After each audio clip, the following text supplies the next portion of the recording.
My name is Judy Lindsay and I'm head of the Museum and Study Collection at Central St Martin's, which is one of the country's largest and most comprehensive art schools. So in a way I'm cheating because I'm talking about a partnership between academia and a university collection, but trust me, it's pretty hard to get staff and students to work with archives inside universities as well as outside. So the museum at Central St Martin's consists of a museum collection, objects, art and design objects, about 14,000 strong, but we also act as the college archive.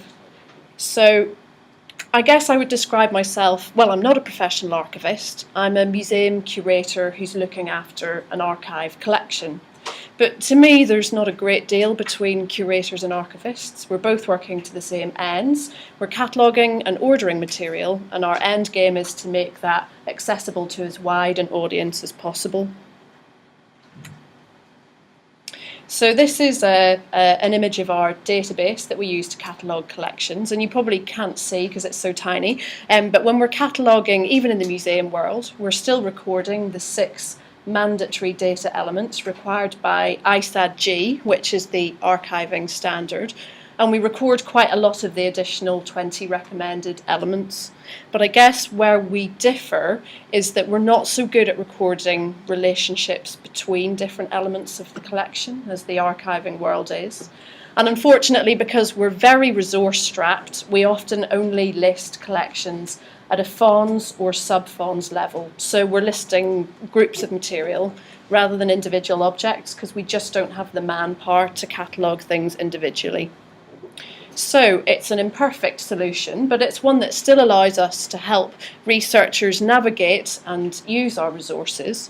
And generally, we manage to integrate new archival material into the collection as it arrives. However, I'm the only full-time member of staff, so our real problem comes when we get bulk delivery of new archive items at one time.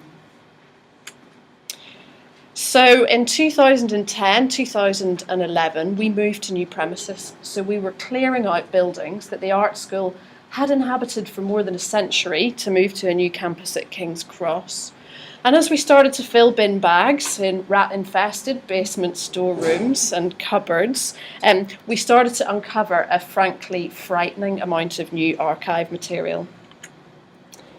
Among that material were some 45 boxes of archive material relating to the development of teaching in St Martin's School of Art in the 1960s and 70s. So it was covering radical pedagogies, the emergence of contextual art theory, from which we think stems the whole birth of the YBA art movement in this country, and also archive material relating to famous staff and graduates, people like Gilbert and George, the sculptor Anthony Caro, Richard Long. I really believe that this material fills an important gap in our knowledge about the emergence of art school teaching. However, with 2 failed grant applications behind us, it became obvious that in order to deal with this material, we were going to have to do it within our existing resource envelope, which isn't very big. We did think about the possibility of using interns to look at the collection, but I have grave moral issues with the idea of asking graduates to work for little or no money. And really, because we are a teaching collection, I wanted to explore the teaching potential of this material. So we made the unorthodox decision to take uncatalogued archive material out of the boxes and put it to work. And we did this in a sort of laboratory-style exhibition with BA Fine Art students. So for 6 weeks, they were let loose on the material. They ordered it, made sense of it. They invited past staff and alumni to come in and work with the material. We recorded testimonies, and we called the project In Exchange because we set up scanning equipment and photocopiers in the room. So people who came in with their personal archives, we were able to scan that material and add it to our archive. And if visitors found material in our archive that had personal resonance for them, they were able to scan that and take it away. So the first iteration of the project was exhilarating but chaotic. We just about managed to get box listings for the 45 boxes, and for me there was definitely an issue here with the trade-off between the positivity of the student experience and the protection of the archive material. We didn't quite get the balance right. However, having seen how amazingly engaged the students became with the project, I wanted to develop it into something that was more carefully managed and had a proper place in the curriculum. So we're now running a revised iteration of the project. It's been more finely honed, and we run it with a new MA course in Culture, Criticism and Curation. They start in January. Basically, it's a cultural studies course with an emphasis on working with archives, and we run this in their spring term, so the students are fairly new. We start with a series of lectures on the history of archiving, on archival theory, and then some workshops on things like cataloguing, ordering, object handling, and preventative conservation. Once the students have the grounding in the theory, we introduce them to their uncatalogued archive material, and they spend a number of sessions closely looked over by myself, where they order and list the material and make lists of it. They also rehouse it in conservation grade materials. For me, working closely with students, it's really important for them to feel that they have ownership of a project. So here we decided to let the students make their own decisions about whether they kept the material in its original format or whether they decided to reorder it for ease of use. Sort of decisions we make in the archive and museum world every day. Obviously, those discussions took place in the classroom. They were closely monitored by me, and I think they made some good informed decisions. But for me, it was really important to pass the power of that decision over to the students. After they've done their period of cataloguing and ordering, we then moved on to a series of lectures about interpretation and exhibition theory, after which the students split into groups. They pitched their exhibition ideas. The best one was selected by the students themselves, and then they did this exhibition in our museum display window. So I'd like to just say something very briefly here about group working. When we're teaching in the art and design world, as has already been mentioned, it's all about employability. It's all about making sure that students are ready for the world of work, and that inevitably means working as part of a team. But it's quite difficult for students, particularly humanities students who are used to working alone, being in charge of their own work programme, to think about working as part of a team, particularly nervous about being assessed as part of a group, and I can understand that. So when you're running a group project, it's really important to let the students know that there will be a point at the beginning, probably during the storming phase, where it will feel like they're not getting anywhere. It will feel quite tense, it will feel quite difficult, but that is fine. It's part of the learning experience, and it happens in the professional world too. It's really important to build periods for honest reflection into group work so that students have a safe place where they can raise concerns rather than sniping behind one another's backs, which isn't very unhealthy. You need to watch out for the louder students, the more confident students, taking over and not allowing the quieter people in the group to have their say. And you can't make assumptions that just because people aren't loud or confident that they're not paddling away like mad behind the scenes.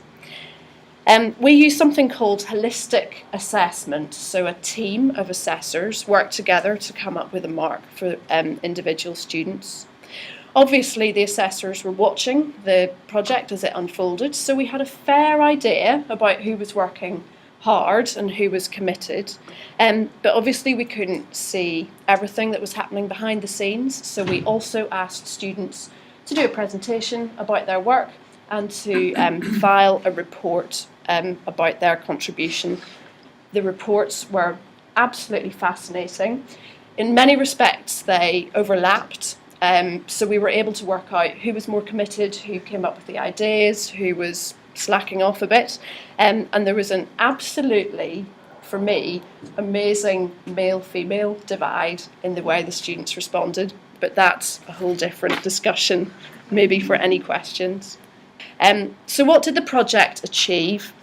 For me, the project was absolutely amazingly positive. The students loved it. It was right at the beginning of their MA course. It was brilliant for team building. It engendered discussion and debate. And the fact that it was an assessed project made the students feel that the stakes were really high, that this was a real project with a real outcome. They learn through doing, which in the education world we know is the best way of learning. If you learn through doing rather than just listening or reading, you're much more likely to retain the knowledge that you've gained. And I also think they got some really good practical study skills, life skills. It's all about socialising the students so they know how to go out and behave in the real world. We've also made links with students who are really keen on remaining involved in the archive world, some who are thinking about careers in archives, some who are thinking about maybe doing PhDs. For me, I got to explore an area of the archive which otherwise would have been in lockdown, and that was absolutely brilliant for me because the failed grant applications, I feel, were partly due to the fact that I didn't really know what was in there. You know, you're asking for money and you're saying, I think it's brilliant, but I'm not entirely sure. So even though this was just a microcosm of the collection, I still feel like I know enough, at least about that, to give a hint about what else might be in the other boxes and how interesting that might be. With this iteration of the project, I felt we really worked well to mitigate the risks. Maybe MA students are that little bit more responsible, but I felt that they worked really well with the material. I didn't feel that the material was particularly at risk, and because it was quite a small group, I was able to manage every element of the project. I could actually see what everybody was doing. So, as archivists or curators, should we perhaps loosen up and be a bit more creative about how we deal with documentation backlogs? For me, I would definitely say yes. We're a small collection, we're resource-strapped, and essentially we're a teaching collection, so it really worked for us. It might not be the sort of project that would sit comfortably with a larger archive like Tate or the National Archive. They might not be so happy to let BA or MA students loose on their work. But for me, running a teaching collection, I felt that this project had lots of benefits in terms of pedagogy, in terms of professional outcomes, and I really didn't feel that there were that many drawbacks. However, as we've heard from other presentations today, the numbers game is absolutely key. And last year when we ran this project, we had 16 students and it was perfect. This year, huge pressure on higher education to recruit. We're looking at doubling our numbers and running a course for 32 students. And we're going to run the course again, but I actually haven't quite worked out in my head, with only one of me and one set of eyes, how we're going to manage with 32 students in the classroom. But we'll give it our best shot.